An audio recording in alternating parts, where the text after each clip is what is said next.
Karibu katika habari za AGR News TV. Mimi ni Videls Moshoge. Haya ni baadhi ya yale ambayo tumekuandalia.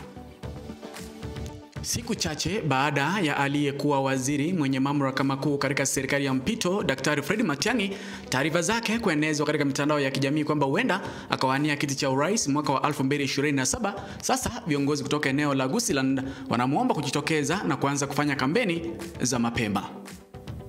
Nosani kiara bono tubwate candidate etagete gotenena candidate yeri daliaye yakuruku Matiang'i namenyekanete oro kiria bante nsengima ngano muntu bwata masikani ese gasiri yako yagokora asa konya koebisa bisa kochakira bono ansa goetakira ase oete chindoche oete chisukuru oete kirase ase ngenjo yoko tebia bantu igorunga kioganetie ekiara no eno mwana ori obwate miaka ikianda na bara gokonye aguchata bingina nganje mama na rodenga ntagete Matiang'i.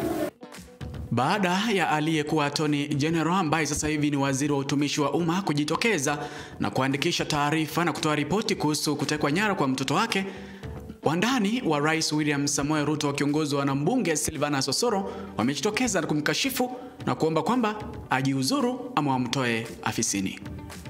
Unaweza kusema namna hii, juzi niliona waziri fulani akiita press, akicastigate president, akicastigate security agencies.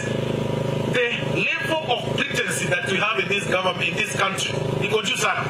Allow him to work, be patient. Amekuwa ofisini only 2 years. Wacha ajipange pole pole.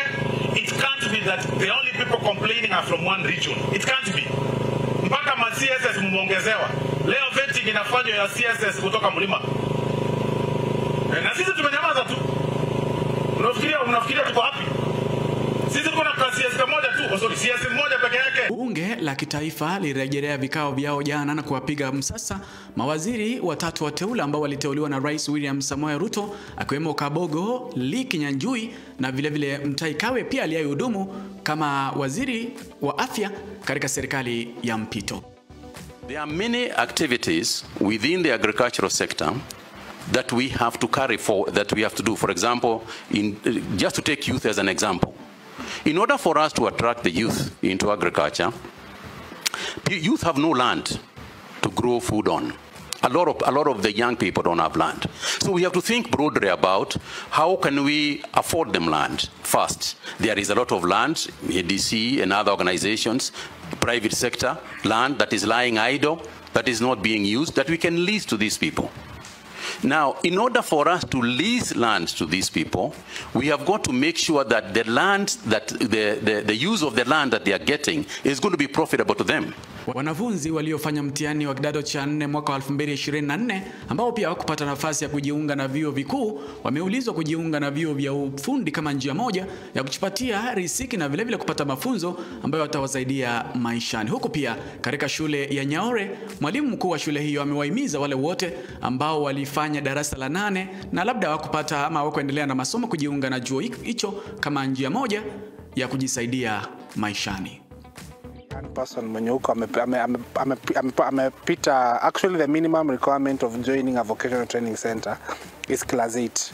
So even though umefanya form 4 na huko pita, you are welcomed to join our institution so that we can be able to give you skills and that will be able to give you based on every course. Uta realize once you acquire a certain skill, it will help you.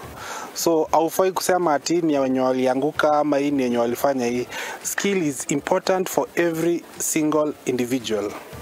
Tukimalizia ni kwamba vijana hasa wale ambao ni wa Gen Z wameghadhabishwa na jinsi ambavyo serikali inajitoa na utekaji nyara ambao unaendelea na umewafanya wengi kuchukua sheria mkononi ili kuwakabili wale ambao wanawateka nyara wa Kenya.